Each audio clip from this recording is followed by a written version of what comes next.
वालेकुम विद्यार्थी मित्रों। जनाब कुतुबुद्दीन मौल्लिम बॉयज़ प्राइमरी स्कूल कक्षा 7 के विद्यार्थियों का मैं हिंदी के ऑनलाइन क्लास में हार्दिक स्वागत करता हूं।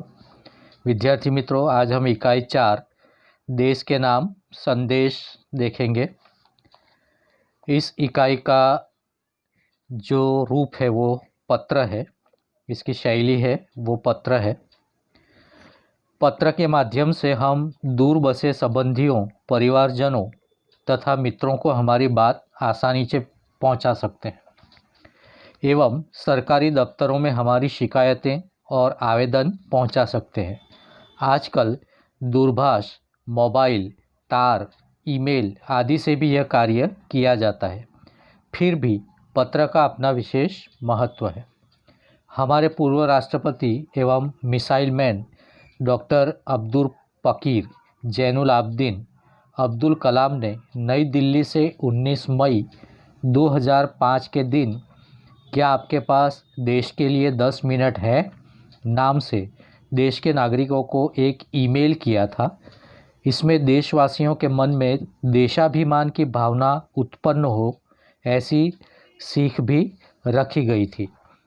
विद्यार्थी मित्रों, हमारे देश के लोग हर खराबी के लिए सरकार को दोष देते हैं। वे यह नहीं सोचते कि एक सार्वभौम स्वाधीन देश के नागरिक होने के कारण उनके भी कुछ कर्तव्य होते हैं। इस पाठ में भारत के भूतपूर्व राष्ट्रपति डॉक्टर APJ अब्दुल कलाम ने देश के लोगों को देश के प्रति उनके कर्तव्य क्या हैं, उनकी जिम्मेदारियां क्या हैं, उन्हें निभाने का आग्रह किया है। तो देखें हम। विद्यार्थी मित्रों, सबसे पहले हम शब्दार्थ देख लें। मंजिल यानी मजल, वाकई यानी यथार्थ, हकीकत में, रश्क ईर्षा, रवैया परिपाटी, तकरीबन प्रायः लगभग, पुर्जे टुकड़े, मिसाल उदाहरण, हिमाकत मूर्खता या बेवकूफ़ी, झकझोरना झटका देना, झंझोरना। विद्यार्थी मित्रों, देखें हम, जो पत्र लिख रहा है वो उल्टे हाथ पे यानी बाएं हाथ पे अपना एड्रेस लिखता है। मातृछाया ऊंची शेरी, गांव मेसपुरा, तहसील बाबर, जिला बनासकाठा, दिनांक 24/12/2011। फिर संबोधन करता है अपने मित्र को। प्रिय मित्र हर्ष, नमस्ते। मैं यहाँ सकुशल हूँ, आशा है वहाँ सभी सकुशल होंगे। तुम्हारा खत मिला, पढ़कर खुशी हुई। मैंने डॉक्टर अब्दुल कलाम का देशवासियों के नाम भेजा गया एक ईमेल पढ़ा, वही तुम्हारे लिए प्रेषित कर रहा हूँ, यानी वही ईमेल तुम्हारे लिए मैं भेज रहा हूँ। आगे देखें विद्यार्थी मित्रों। डॉक्टर कलाम अपने संदेश की शुरुआत में ही पूछते हैं, क्या आपके पास अपने देश के लिए 10 मिनट का समय है? यदि हाँ, तो इसे पढ़िए, वरना मर्जी आपकी। इसके बाद वह देश के लोगों की सोच बताते हुए कहते हैं, आप कहते हैं हमारी सरकार निकम्मी है, यानी किसी काम की नहीं है। अक्सर हम देखते हैं कि लोग ऐसा कहते रहते हैं। आप कहते हैं हमारे कानून पुराने पड़ गए हैं। आप कहते हैं नगरपालिका कचरा नहीं उठाती। आप कहते हैं फ़ोन काम नहीं करता, रेलवे मजाक बन गई है, एयरलाइन दुनिया में हमारी ही सबसे ख़राब है, चिट्ठी अपनी मंजिल तक नहीं पहुंचती। यानी ये सारी शिकायतें लोग कहते रहते हैं। आगे वो क्या कहते हैं देखें। आप कहते हैं, कहते रहते हैं और कहते ही रहते हैं, आपने इस बारे में क्या किया?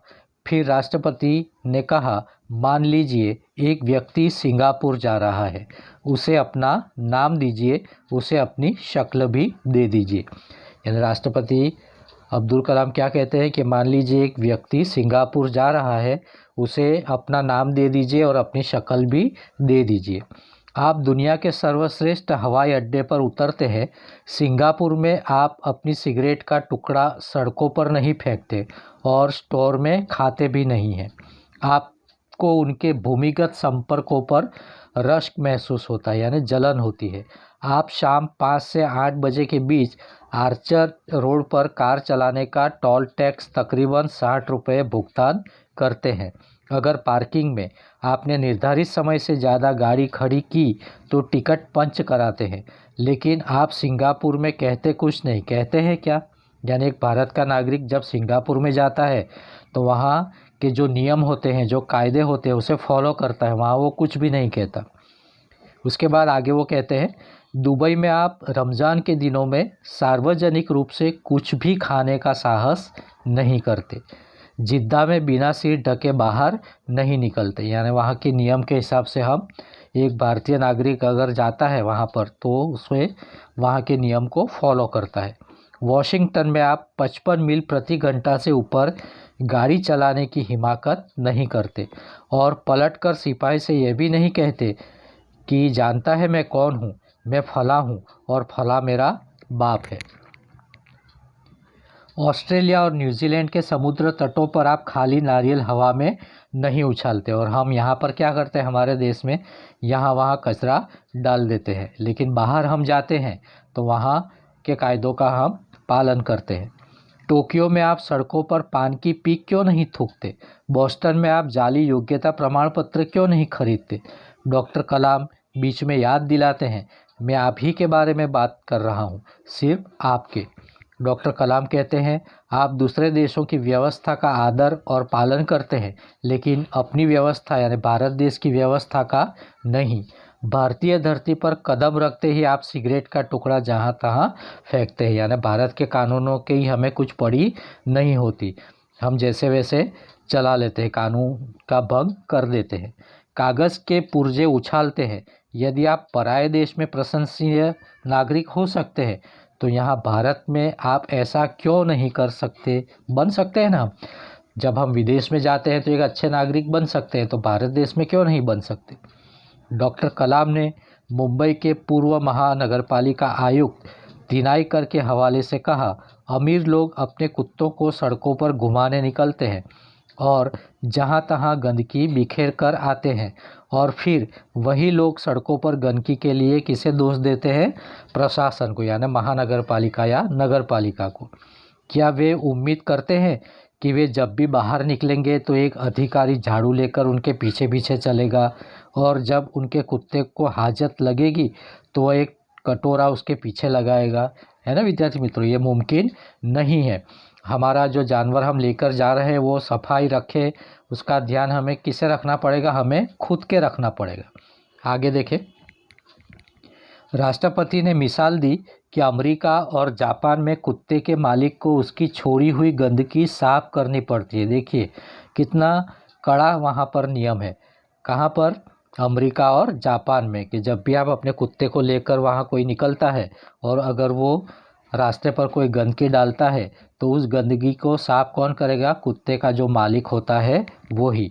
फिर शासन व्यवस्था के बारे में डॉक्टर कलाम ने कहा कि हम सरकार चुनने के लिए वोट डालने जाते हैं और अपनी सारी जिम्मेदारियां भी वहीं छोड़ आते हैं। हम आराम से बैठकर सोचते हैं कि अब हमारे नाज नखरे उठाए जाएंगे। हम सोचते हैं कि हमारा हर काम सरकार करेगी, और हम फर्श पर पड़ा हुआ रद्दी कागज़ उठाकर उसे कूड़े में डालने की जहमत नहीं उठाएंगे।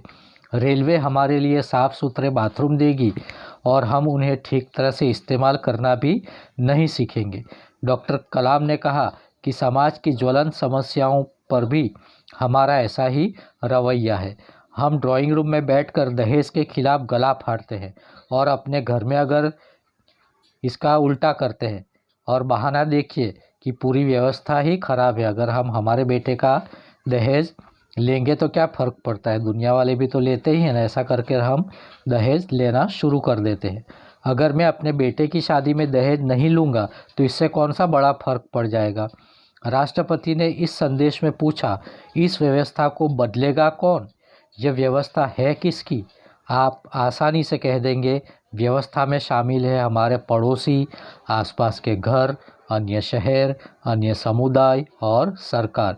यानी ये सब सारे मिलकर पूरे संसार को हम बदल सकते हैं, लेकिन मैं और आप कतई नहीं। जब कुछ अच्छा करने की हमारी बारी आती है तो हम अपने परिवार को सुरक्षित कवच में घेर लेते हैं, दूसरे देशों की ओर निहारते हैं और इंतज़ार करते हैं कि कोई मिस्टर क्लीन आएगा, अपने जादुई हाथों में चमत्कार करेगा, और ऐसा नहीं होता तो आप देश छोड़कर चले जाते हैं कि भारत देश में कुछ नहीं रखा है। उन्होंने कहा, हम अपने भय से भागकर अमेरिका जाएंगे, उनके गौरव का गुणगान करेंगे, व्यवस्था की प्रशंसा करेंगे, और जब न्यूयॉर्क असुरक्षित हो जाएगा तो आप वहाँ से कहाँ भाग जाएंगे? इंग्लैंड चले जाएंगे। इंग्लैंड में अगर बेरोज़गारी आ गई तो खाड़ी के देश में चले जाएंगे, और जब खाड़ी में युद्ध छिड़ जाएगा तो आप मांग करेंगे कि भारत सरकार हमें बचाकर वापस हमारे देश में ले आए। हर कोई देश को गाली देने को तैयार है, पर व्यवस्था में सकारात्मक योगदान के बारे में नहीं सोचता। क्या हमने अपनी आत्मा को पैसे के हाथों में गिरवी रख दिया है? बहुत ही अच्छा सवाल पूछा है। डॉक्टर कलाम व्यवस्था में नागरिकों के सकारात्मक योगदान के लिए, यानी हमें जो योगदान देना है वो कैसा होना चाहिए? नकारात्मक नहीं बल्कि सकारात्मक। सकारात्मक योगदान के लिए देशवासियों को झकझोरते हैं। श्रेष्ठ नागरिक बनने की शुरुआत करने की अपील करते हुए संदेश में कहा गया है कि अगर आप वाकई संदेश से सहमत हैं तो इसे अपने 10 और साथियों को, अपने मित्रों को ईमेल से भेज दीजिए। अंत में पत्र लिखने वाला किरण कहता है, परिवार के सभी बड़ों को मेरा प्रणाम, तुम्हारा मित्र किरण। तो विद्यार्थी मित्रों, आपने यहाँ पर देखा कि इस पत्र का माध्यम से हमें कितनी अच्छी बात बताई गई है। आपको इस वीडियो में समझ आ गई होगी पाठ की, और इसे बार बार आप रिपीट करके समझूती प्राप्त कर सकते हो। आपको ये वीडियो अच्छी लगी हो तो इसे लाइक करना और हमारी चैनल को सब्सक्राइब करना न भूलें। Thank you.